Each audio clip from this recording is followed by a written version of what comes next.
97.3 ESPN presents The Sports Bash with Mike Gill. It's time for Football at 4 with 97.3 ESPN.com's Andrew DiCecco. My first allegiance is what will be best for the Philadelphia Eagles and our fans for the next 3, 4, 5 years. Powered by the Inside the Birds podcast. Now, live from inside the Matt Black Kia Studios. It's Football at 4. Football at 4 is powered by the Inside the Birds podcast and brought to you locally by Dr. Lyle M. Back. For everything from skincare to cosmetic surgery, go to ilovelylback.com or call 856-MAKEOVER for Dr. Lyle M. Back, proud sponsor of Football at 4. The latest Inside the Birds podcast drops Mondays, Wednesdays, Fridays at 6 a.m. You can check it out with Adam Kaplan and Jeff Mosher right now.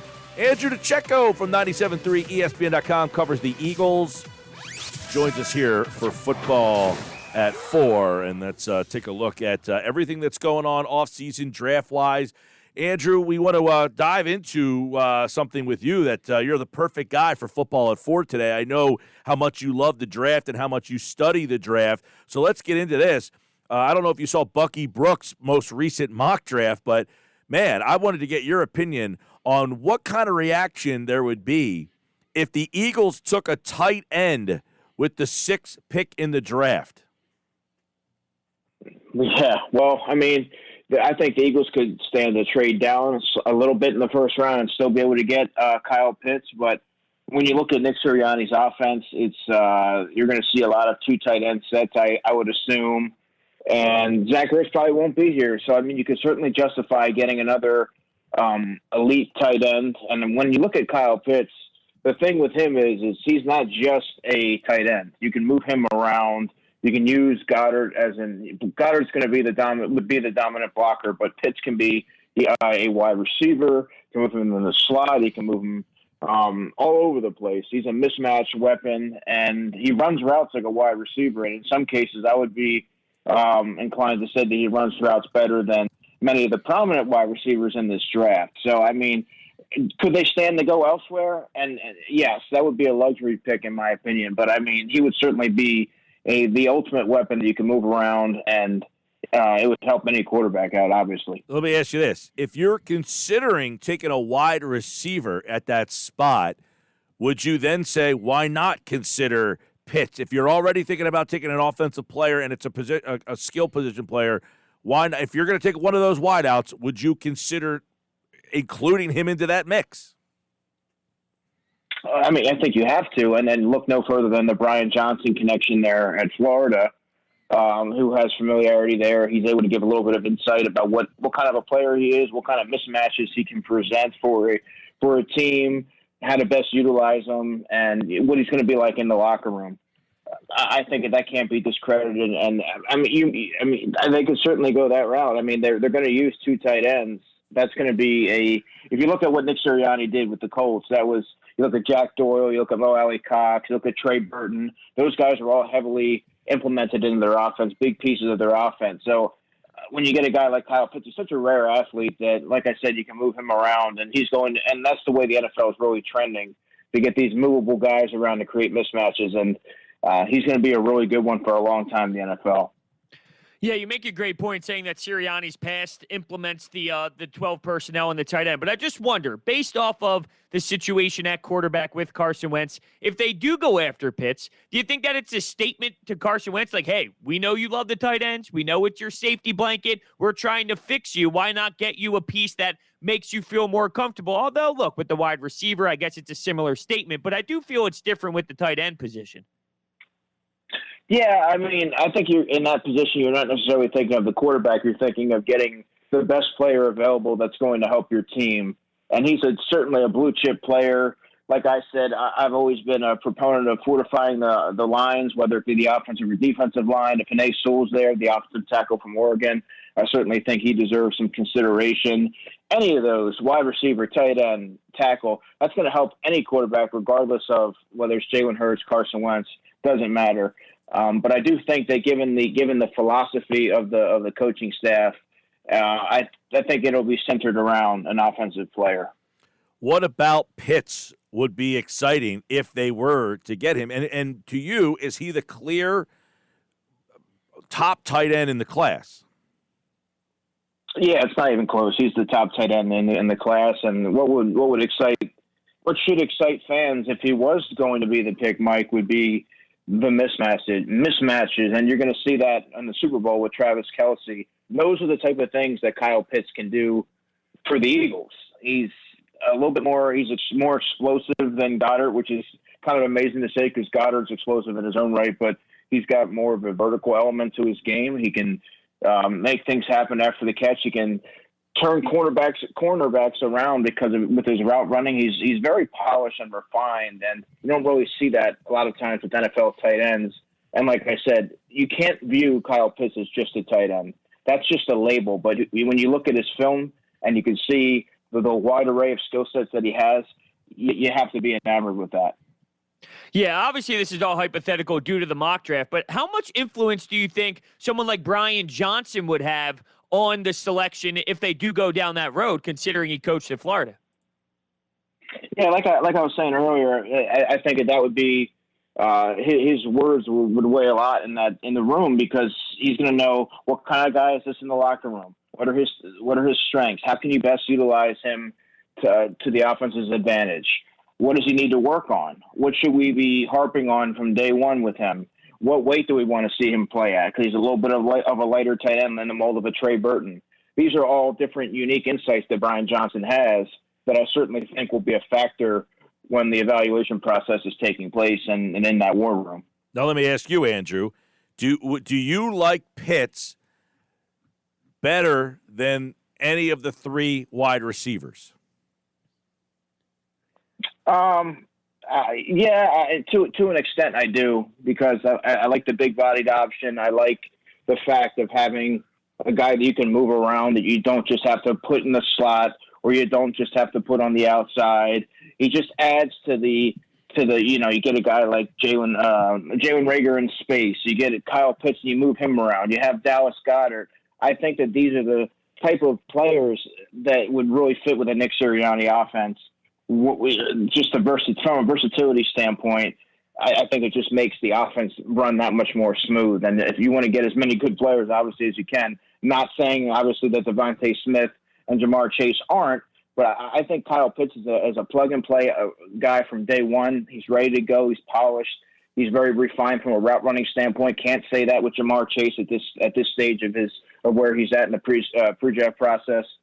So, if I had to go that route, if you're asking me between the three receivers and him, I would probably go Kyle Pitts. But ultimately, I would lean towards offensive line if it were me. Yeah, I know a lot of the fans bring up Smith and Chase, but when it comes to that six pick, if it is Waddle available, like what do you see in him that would be intriguing or something that would maybe shy you away from someone like Waddle? And maybe it's the injury, but what do you think about that? Well, the one thing that would kind of steer me away, and listen, Waddle is a very explosive, dynamic talent in his own right. I think that taking him at 6 would be a bit of a reach, to be honest with you. I do think that he's probably a top 12 talent, but I think that if they were to trade down and pick up another pick, he would still be there. The injuries scare you away a little bit. I think he's more of a complete receiver than some of the other two guys. But given the Eagles' history with injuries and things like that, I think that you have to go. You're going to be at least hesitant to go that route, especially at pick number 6. When I think that even Kyle Pitts, to be honest with you, at 6 to me would be a reach. I think he's a top 10 guy, no doubt. But I think there's a little bit more value with a player like Kyle Pitts for his versatility. Yeah, Andrew DiCecco, Football at 4 here, powered by the Inside the Birds podcast. Yeah, I like Pitts, and I agree that the intrigue is there. Like, that is something that would be intriguing to add, especially, well, obviously, if you let Ertz go. If you had Ertz, that pick would be out the window. But if what Pitt's skill set brings, that would be a message that we're trying to give, to me anyway, Andrew, see if you agree, we're trying to give a comfort zone to Carson Wentz. Like, the top receiver on the Eagles during the Wentz era has been the tight end every single year. It was either Ertz or Goddard. One year they were the top two. So that message to me is we are doing everything we can to make him comfortable. Well, any little move that the Eagles make, it's going to be, everyone's going to scrutinize and say, was that move catered to Carson Wentz or was that more catered to Jalen Hurts? Adding a tight end to an offense, a top-level tight end, is going to help any quarterback. Quarterbacks tend to lean that way, especially when dealing with pressure. It's good to have that security blanket over the middle. Look at Donovan McNabb. Chad Lewis was one of his main targets. Quarterbacks all over. Pat Mahomes. Pat Mahomes always goes to Travis Kelce. It's just having a guy that can work the middle of the field, take advantage of linebackers and safeties that they don't have either the length or the athleticism to keep up with these guys. It's going to make a quarterback more comfortable.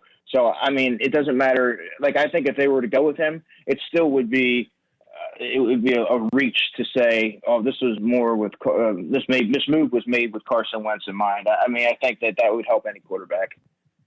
Let's say they don't get a tight end. Let's say they don't go the route of Pitts. If they move on from Ertz as well, do you think Goddard and, I'm just hypothetically speaking, Rodgers again is a good enough duo? Because when Rodgers played last year, there were moments where he was getting 60 yards or so in a game, and he kind of rejuvenated himself a bit. Is that enough? I don't necessarily know if it's going to be enough. Yes, he certainly showed that he can perform at a high level. I don't know if he can do that for a full slate of games. He has suffered a number of injuries over the past few seasons. There's going to be a guy who's a homegrown guy, Kenny Yeboah. He's from Allentown. He played at Temple. He transferred to Ole Miss. He was in the Senior Bowl. He's a guy that I really like. He's a guy that I'm going to be talking to early in the pre-draft process here.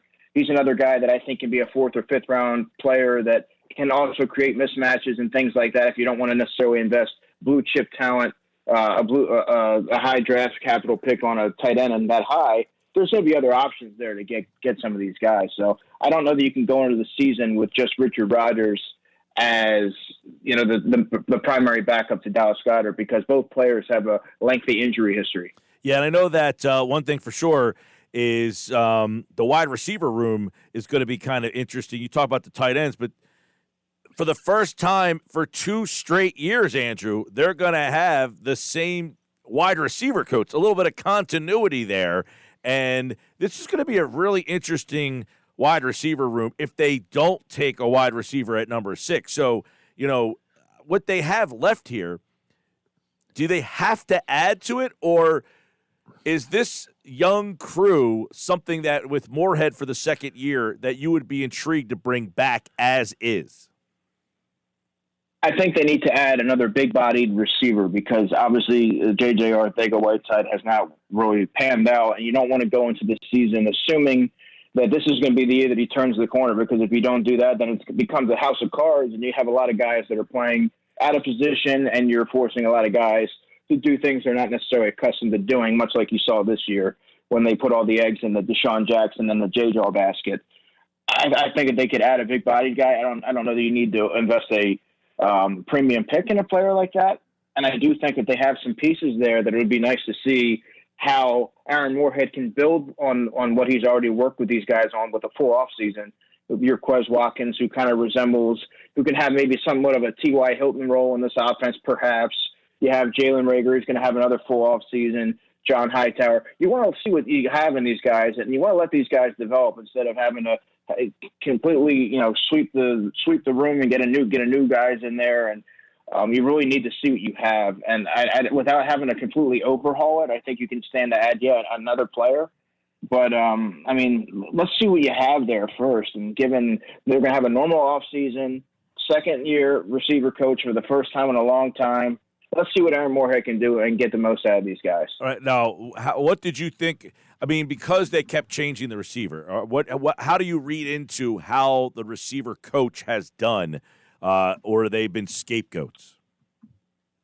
Well, you can look. It's unique. Every situation is unique because with Greg Lewis, I thought, he was a little bit young, but he was able to go to a situation with the Chiefs where they had a little bit more talent there.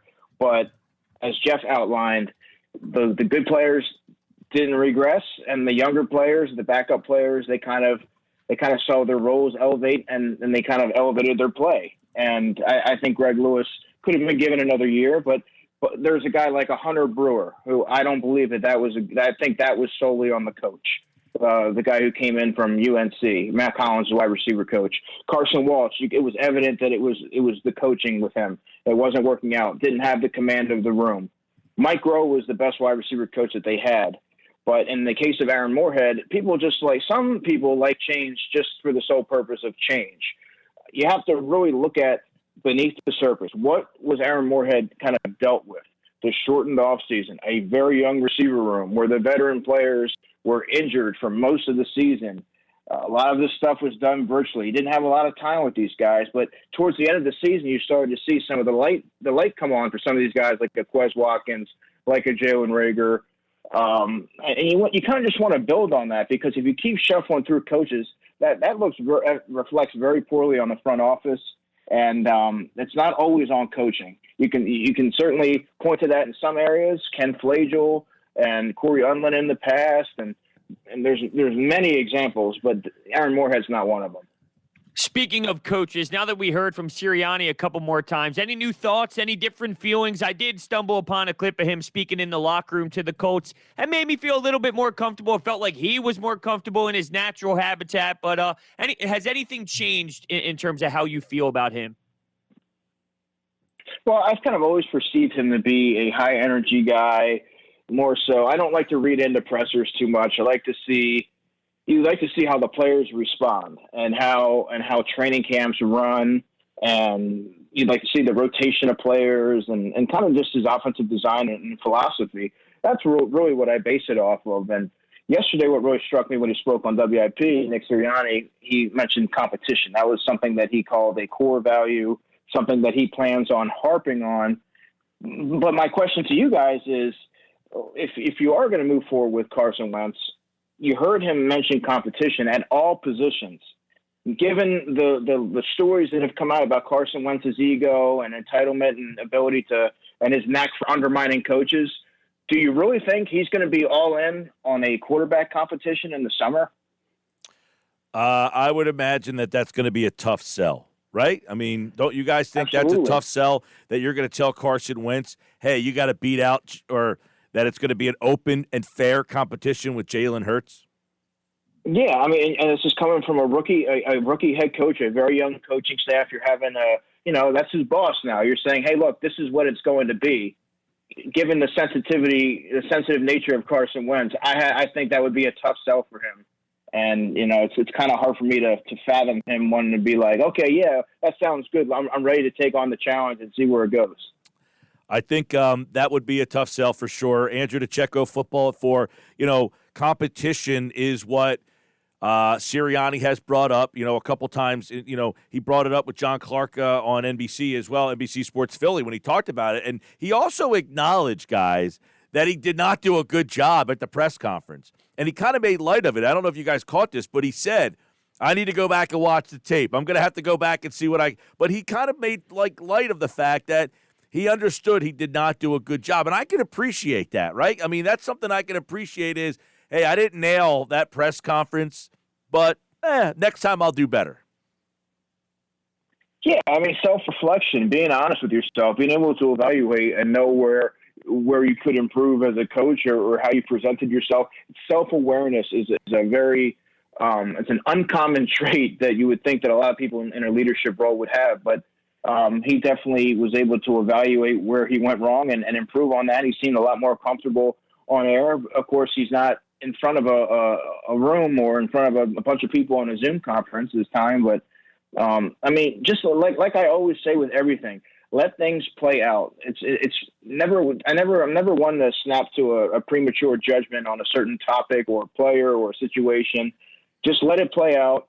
The guy has the tools. He was selected for a reason. Let's see what he can do this offseason and how things sort of shake out. Football 4 with Andrew DiCecco. A lot of draft stuff, as we talked about. The mock draft that was just put out by NFL.com has the Eagles taking a tight end, which was kind of shocking. I was like, whoa, that's a little outside the box there. But, man, would that be intriguing there. At this point right now, we'll kind of keep checking in with you, Andrew, on this, is at this point, which way are you leaning with 6? Because, okay, Are you leaning with a player at 6, or are you more advantageous to moving out of that spot? Well, that's a good question because it depends on how the board falls. I'm not one for reaching. If you really like Kyle Pitts, let's say, well, you can stand to drop down a few spots, pick up another pick, and get a Kyle Pitts, maybe even get a late first round pick, get a J.C. Horn, a cornerback from South Carolina. That's great value right there. But if you're sitting there and you see the Dolphins take a Devontae Smith and the Bengals maybe take a Jamar Chase and Penei Sewell falls to you at 6, I say you hang tight, grab that tackle, and let it work, let it play itself out, and you can figure out where you're going to put him because this is going to be an all-pro, a stalwart left tackle for your franchise, and those guys, when you have a chance to get them, you have to because they're not very common. So I know that you have Jordan Mailata. I understand you have Andre Dillard there, but if you have a chance to get someone like that into your locker room, into your building, and mold him with Jeff Stoutland nonetheless, you go ahead and do that. So would you say you've given up on Andre Dillard? Yes. I mean, I think, in my opinion, he was a little bit older when he was drafted. You have to have a certain mindset, a certain physical toughness. He hasn't really exhibited that. Certainly, to me, seemed like the coaches sort of were a little bit down on him. He may project as a guard for all we know, but being that left tackle, that blindside protector for your quarterback, I don't necessarily know that that's his makeup at the NFL level. Do you think that teams around the league might look at him as a former first-round pick, and it's not like offensive line play is so stellar around the league where maybe there's a little bit of value there, or do you think that other teams are looking at him kind of the same way the Eagles might be? It's interesting because I do think that there's going to be, it takes is one team out there to say, you know what, let this guy be our recreation project. The Eagles get, I don't know, a 4th-round pick they get a 4th-round pick for Andre Dillard. He hasn't really proven anything at this level, suffered from an injury. So I think there'll be a team that, if they do go that route, that might be able to kind of mold him into the player that many envisioned that he was going to be when he came out of Washington State. But I don't know if the Eagles are in any position right now to be able to afford to be able to give up offensive line depth, given how things have sort of transpired over the last couple of seasons. All right, Andrew DiCecco, football at 4 at A DiCecco NFL. Don't forget, the NFL draft will be all over that. The Super Bowl, we'll get Andrew's thoughts on that game on Thursday when he's back with us here on the Boardwalk Honda Hotline for another edition of Football at 4, powered by the Inside the Birds podcast here on the Sports Bash. All right, Andrew, take care, pal. Yeah, man, be well, guys. You do the same. And Andrew DiCecco, like all guys appeared via the Boardwalk Honda Hotline, he's brought to you by Dr. Lyle M. Back for everything from skincare to cosmetic surgery. Go to ilovelylback.com or call 856-MAKEOVER for Dr. Lyle M. Back. It is a proud sponsor of Football at 4 here on the Sports Bash Live on 97.3 ESPN.